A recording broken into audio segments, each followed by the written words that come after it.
কাজীর রচনায় একটি সম্ভাব্য জাতীয় সঙ্গীত। আমার ব্যক্তিগত একটা অভিব্যক্তি আমি দিলাম। আসলে জাতীয় সঙ্গীত জাতীয় চেতনার বহিঃপ্রকাশ, জাতীয় ভাবমূর্তির বহিঃপ্রকাশ, জাতীয় স্বপ্ন, তার মিশন, ভিশন, তার ভবিষ্যৎ, তার ইতিহাস চেতনা সবকিছুর লালন ক্ষেত্র হলো জাতীয় সঙ্গীত। আমার বিশ্বাস যে আমাদের বিগত যে জাতীয় সঙ্গীতটি ছিল একটা চোরাই মাল, গগন হরকরা থেকে চুরি করা। শুরুতেই যদি একটা জাতির স্টার্টিং মুভমেন্টটাই হয় চুরি, তো সেখান থেকে আপনি কি পাবেন? যেটা পাবেন সেটা পেয়েছেন, চোরের খনি পেয়েছি, আজও চলছে সেই ধারা। যতদিন এই সঙ্গীত থাকবে, চুরির ধারা অব্যাহত থাকবে, কেউ এই জাতিকে উদ্ধার করতে পারবে না। কারণ সৃষ্টিকর্তার আইন, বিধাতার বিধান বড় কঠিন। আপনি যেটা বলবেন, যেটা চাইবেন, যেটার জন্য আবেগে ভেসে যাবেন, যে আবেগে গা কাটা দেবে, আপনি ভালোবাসবেন, সেটা আপনাকে তিনি দেবেনই। জাতীয় সঙ্গীতে এত আবেগ দরকার হয় না, এখানে বিবেকের প্রাধান্য থাকতে হয়। পৃথিবীর কোনো জাতীয় সঙ্গীতে আমার মনে হয় না এত আবেগ দেওয়া হয়েছে। মিথ্যা আবেগ, চোরাই আবেগ, আরেকজনেরটা ধার করা। আমি গতকালও বলেছি, অনেকেই বলেছেন, আমার অনেক বন্ধুরা, আমাদের বাংলাদেশি বাংলা ভাষীরা অনেকে এটা নিয়ে কথা বলছেন। তো এই জাতীয় সঙ্গীত যেহেতু একটা চোরাই জিনিস, স্বত্বাধিকার হরণ করা হয়েছে গগন হরকরার, সেই সুরের কৃতিত্ব তার, সে ভাবের কৃতিত্ব তার, যিনি চুরি করেছেন তার না। আর চোরাই মাল যে রাখে সেও চোর। এখন একজন চুরি করেছেন আর আমরা সেই চোরাই মাল আমরা হেফাজত করেছি, আমরাও চোর, সাহিত্যিক চোর, ভাবের জগতের চোর, সবচেয়ে নিকৃষ্ট চোর। আসলে এই যে উপরে একটা ভেতরে একটা, উপরে হলো রবি ঠাকুরের, ভেতর হলো গগন হরকরার, এই যে একটা দ্বিচারিতা, মুনাফিকি, এটার জন্য আমাদের স্বাধীনতার ক্ষেত্রে এটা হয়েছে।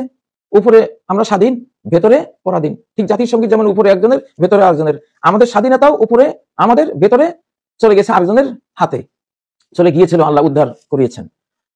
তো আসলে এই জন্য আপনার শুরুতেই যদি আপনি ভুল করেন, ফার্সিতে বলে খেসতে আউয়াল চুনে হাদ মে মার কাজ তা সুরাইয়া মি রাওয়াদ্দি ওয়ার কাজ।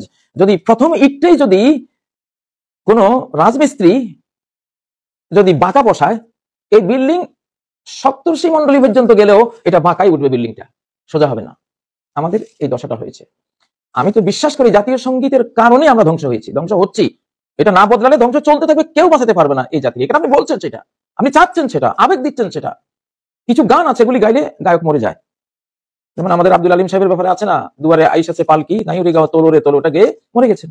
আমাদের ইদানিংকার যে কলরবের মাহফুজ, পদ্মা মেঘনা যমুনার তীরে, এখানে একটা গান আছে, কত ঢেউ আসে যায় আসে না কো ফিরে, এটা এটা বলে ওই বেচারা মারা গেছে। ভারতের যে মোহাম্মদ রফি, বিখ্যাত কণ্ঠশিল্পী মোহাম্মদ রফি, সে ওই যে কিনা আই দুনিয়াকে রাখওয়ালে সুন দর্দ ভরে মেরে নালে, এই বেচারা এই গানটাকে মারা গেছে। গানের মধ্যে যেটা থাকে ওটা সৃষ্টিকর্তা কবুল করে ফেলেন। আপনার সেই অবস্থাই হয়। আপনি চোরাই মাল আপনার গানের মধ্যে রেখেছেন, জাতীয় সঙ্গীতের মধ্যে রেখেছেন, চুরি করার ভাইরাস রেখেছেন, চুরি করার সেই কর্মটা চর্য ভিত্তি সেখানে রেখেছেন। তো আপনার তো চর্য ভিত্তিতে গোটা দেশ ছেয়ে গেছে অলরেডি। এটা বদলেন আপনারা, জাতিকে বাঁচাতে হলে এটা বদলাতে হবে। তো এখন চোর চেনার একটা ভালো উপায় হয়েছে আসলে। এই সঙ্গীতকে যদি কেউ খুব ভালোবাসে, আপনি খুঁজে দেখবেন তার মধ্যে চুরির কোনো না কোনো দিক আছে। আর এই সঙ্গীতের পক্ষে যদি কেউ খুব বড় গলায় কথা বলে, আমরা বলবো চোরের মায়ের বড় গলা, সে চোরের মা, চোরা জিনিসের পক্ষে কথা বলছেন। দেখুন, ন্যায় নীতি ন্যায় বিচারের পক্ষে থাকেন সবাই, যেটা ন্যায্য সেটা। তো জাতীয় সঙ্গীত থেকে কিন্তু জাতীয় অধঃপতন উন্নয়নের সূচনা হয়। আর এখানে যেই বাদ্য বাজনা, আমি গতকালও বলেছি, বাজনা বাজলে সাপ আসে, সাপ না থাকলে জিন আসে, শয়তান আসে। আমি কালকে যে সিনারিটা দেখলাম, যে একটা মহিলা দুর্বল, সে একটা একতারা নিয়ে একখানে একটা জায়গায় একটা ছোট্ট ঘরের মধ্যে রাখলো, একটা সাপ শব্দে, ওই সুর ঝংকারের সাপ আসলো, পেঁচিয়ে তাকে চোবলের পর চোবল মেরে শেষ করে দিল। এই সিনারিটা আমি দেখেছি কালকে ওই জাতীয় সঙ্গীতের ব্যাপারে কথা বলার আগে। এটা তো বাংলাদেশ, এই মহিলা মিন্স এটা বাংলাদেশ দেখানো হয়েছে, যে এই সঙ্গীতে তোমার এই দেশটাকে সর্বনাশ করেছে, এই চেতনায় ধ্বংস করে দিয়েছে তোমাকে। এত আবেগী জিনিস তো জাতীয় সঙ্গীতে থাকবে না। এটা মরমী জিনিসটা অন্য সময়, আপনি যখন আল্লাহকে অর্চনা দিবেন, ডাকবেন, ইবাদত করবেন, তখন মরমী সুরে আপনি নিজে গান, সেটা অন্য জিনিস, মরমী জগৎ। কিন্তু এটা হলো কঠিন জগৎ, দেশ গড়া, দেশ রক্ষা করা, যুদ্ধের বিষয়, এখানে নীতির বিষয়, এখানে কঠিন, সারা পৃথিবীর ভোগ বিলাস আপনাকে ডাকবে, সেখান থেকে আপনি নিজেকে সেভ করতে হবে। এটা যুদ্ধ, এটা অনন্ত যুদ্ধ ক্ষেত্র। এখানে এত আবেগ একবারে গা কাটা দেয়া নো, চলে না এখানে। আর এই একটা জাতি সে গড়ে তীর তরবারি দিয়ে যুদ্ধ করে, আর পতন হয় দোতারা সেতারা দিয়ে, যখন সে গায়ক হয়, গায়িকা হয়, বাজনা বাদ্য গীতাল হয়, তখন পতন হয়। শামশির ও সেনান আউয়াল তাউসের বাবা আখের, জাতির উত্থানের ইতিহাস হলো শামশির ও সেনান, তীর তলোয়ার বললাম। আর পতনের ইতিহাস হলো আখের, দোতারা আছে, তারা একতারা, এগুলো দিয়ে পতন হয়। তো আমরা তো গড়ার মুহূর্তেই পতনের ডিনামাইট বসিয়ে দিয়েছি আমাদের জাতির একবার ফাউন্ডেশনের মধ্যে, এটা চলবে না। যাই হোক, আমি একটা আপনাদেরকে একটা দিয়েছি এখানে জাতীয় সঙ্গীত কিরকম হতে পারে, যেখানে আমাদের আইডেন্টিটি থাকবে। যেমন আমরা বাংলাদেশি, আমরা বাংলা ভাষী, যেহেতু আমাদের ভাষার নামে দেশটা, এই জন্য আমরা বাংলাদেশি, আমরা বাংলা ভাষী, মুক্ত উন্নত বাংলাদেশ আমরা ভালোবাসি, স্নেহ মায়া দয়ার দেশ মোদের বাংলাদেশ, গোলামির শিকল কোরামরি বিকল, পরিমোরা বিকল জানে বিশ্ববাসী। আইডেন্টি, আমাদের ভিতরে কি আছে? স্নেহ মায়া দয়া আছে, আমাদের শিকল বিকল করার জাতীয় বীরত্ব আছে, একটা আইডেন্টিটি আছে, বাংলা ভাষার প্রতি একটা দরদ দিতে হবে। মানে আমি একটা টাইপ দেখাচ্ছি, আপনারা এইভাবে জাতীয় সঙ্গীত লিখতে থাকেন, যারটা আল্লাহ কবুল করেন সে হবে। স্বপ্ন সোনার বাংলাদেশ শপথ নেয় বিচার, স্বপ্ন সোনার বাংলাদেশ শপথ নেয় বিচার, দুর্বলে রাখবো সবল পরোপকার অঙ্গীকার, বিশ্ব শান্তির ধর্মে মোরা মানবতার শত্রু নাশী, আমরা বাংলাদেশি, আমরা বাংলা ভাষী, মুক্ত উন্নত বাংলাদেশ আমরা ভালোবাসি।